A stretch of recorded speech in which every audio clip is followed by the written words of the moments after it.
Donald Trump just held the weirdest cabinet meeting ever. Leave it to Donald Trump to reinvent the cabinet meeting.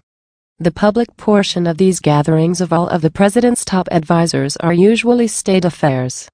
Photographers are let in to take pictures. The president makes a very brief statement. Donald Trump did something very different in his cabinet meeting Monday.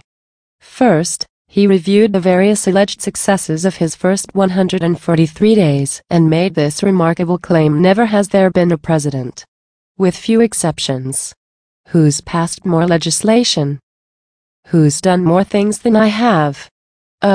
Okay, while Trump has signed a number of executive orders and actions, the most high-profile of which, the so-called travel ban, was, again, blocked by a court on Monday. What he hasn't really done is pass actual legislation through Congress. The healthcare bill is tied up in Senate machinations. Tax reform hasn't moved an inch. Funding for the border wall hasn't happened. And so on. Nota bene, you can't say never has something happened and then say with few exceptions. Either it's never happened or it, well, has.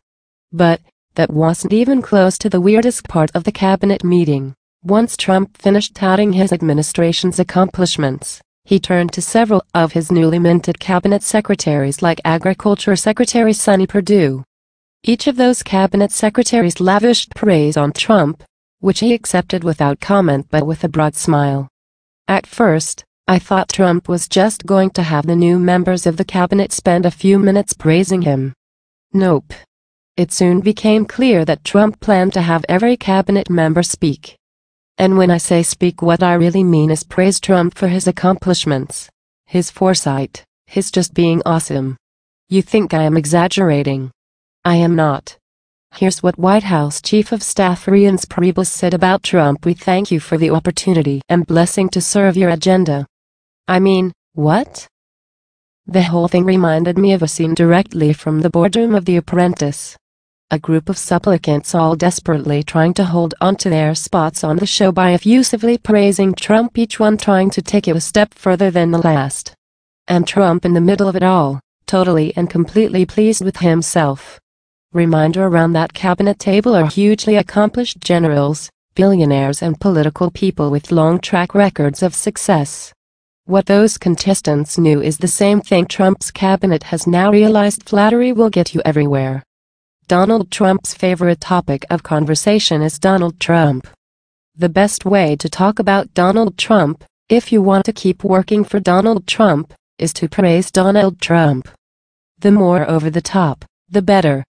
Chuck Schumer was quick off the line to mock Trump with this recreation of the cabinet meeting: "Great meeting today with the best staff in the history of the world." Chuck Schumer sent Schumer June 12, 2017. There's a tendency in Trump's presidency to overlook or dismiss these smaller sorts of things. Keep focused on the stuff that really matters. People tweet at me every day, all day. For liberals sending those tweets, it's about Russia and Trump's finances. For conservatives, it's Trump's many accomplishments that are being allegedly ignored.